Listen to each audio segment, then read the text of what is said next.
Las paradas en pits de la Fórmula 1 no siempre han sido los bailes sincronizados de 2 segundos que hoy vemos. En el pasado eran mucho más peligrosas. Desde el caos absoluto de las primeras paradas, pasando por la ausencia de límites de velocidad hasta los espectaculares incendios de combustible. Acompáñenme a echar un vistazo a la increíble evolución de las paradas en pits de la Fórmula 1.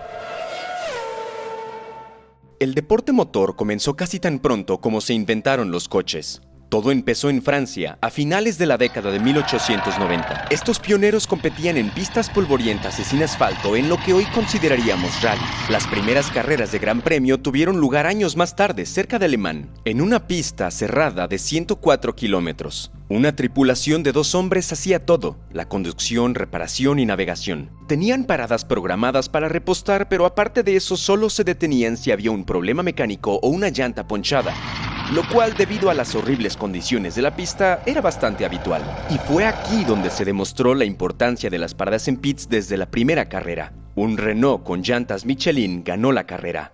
Esto se atribuyó en gran medida a Michelin, que desarrolló una llanta desmontable que permitía al equipo retirar la llanta completa en lugar de sacar la cámara de aire y luego volverla a meter, como se hace hoy en día con las bicicletas. Esto ahorró mucho tiempo.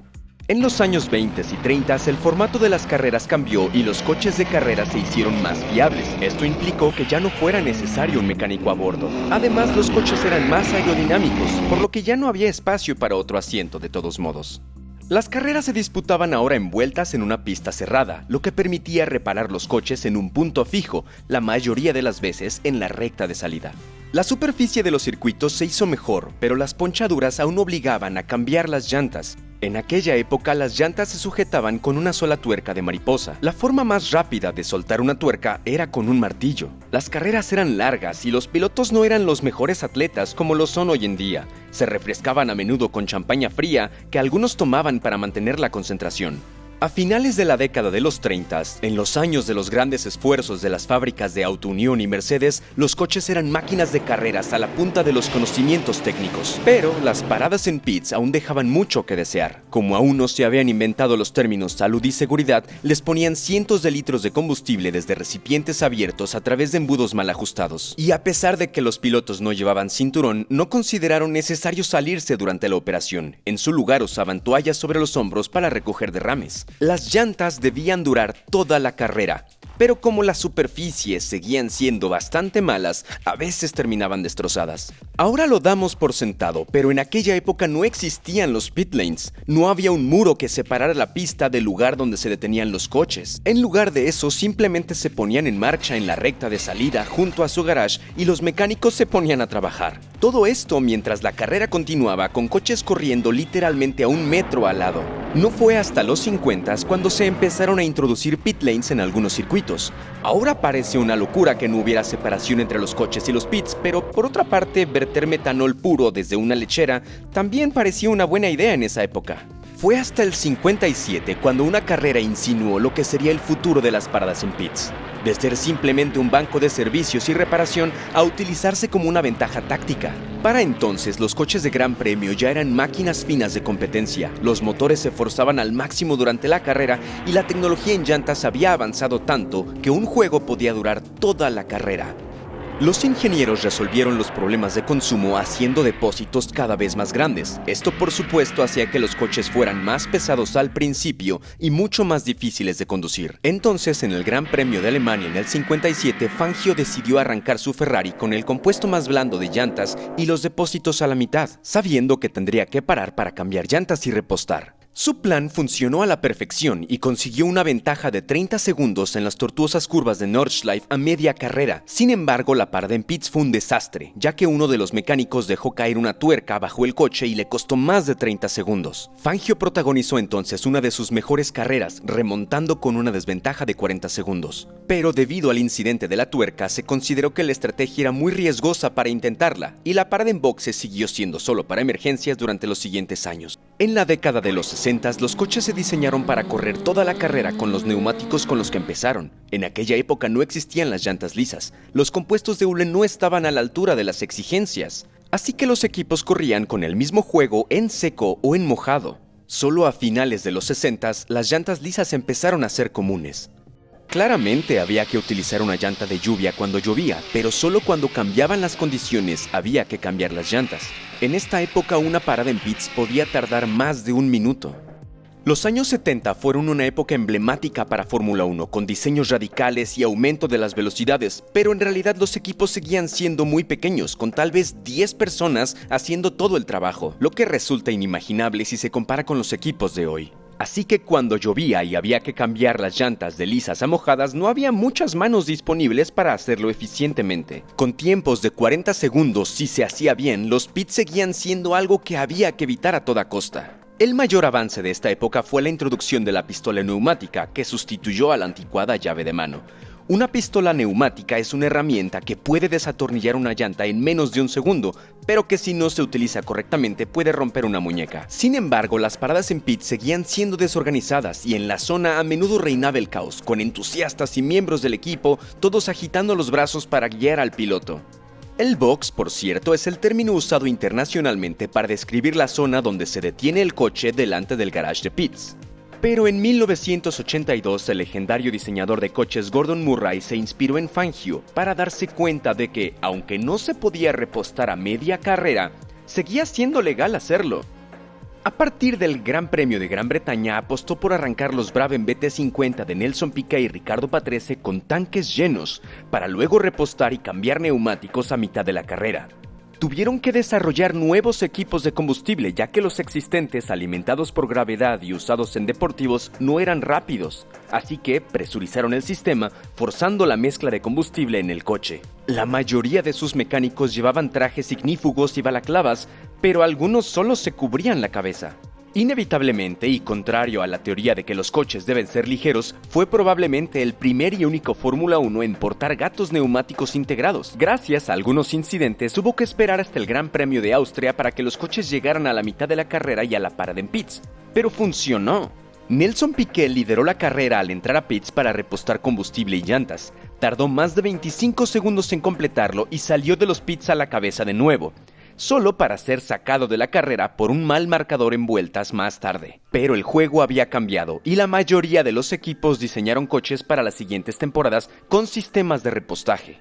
Esta nueva adición a los pits no estaba en cierto modo regulada, y los equipos eran bastante libres de hacer lo que quisieran. Pero cuando se intenta introducir combustible en un coche al rojo vivo lo más rápido posible, no es de extrañar que no siempre salga según lo previsto, hasta que la práctica del repostaje se prohibió al final de la temporada. Sin embargo, fue esta época la que demostraría el papel clave que desempeñaría la parada en pits en el resultado de las carreras. En esa época había varios fabricantes de llantas: Michelin, Goodyear, Pirelli, todos luchando por la supremacía, creando una avalancha de llantas. Cada fabricante luchaba por ofrecer a sus equipos la mejor llanta posible, intentando perfeccionar el equilibrio entre agarre y durabilidad. Las paradas en pits se volvieron críticas cuando los compuestos de llantas se volvieron blandos. Una llanta blanda ofrece una vuelta rápida pero no dura toda la carrera. Así pues, la estrategia se convirtió en una característica clave en las carreras. Algunos equipos apostaban por ir lo más rápido posible, sabiendo que necesitarían una rápida parada en pits para cambiar llantas y volver a la pista para acelerar a fondo. Mientras que otros intentaban correr toda la carrera con un solo juego, ganar algo de tiempo por vuelta y ahorrar tiempo al no detenerse.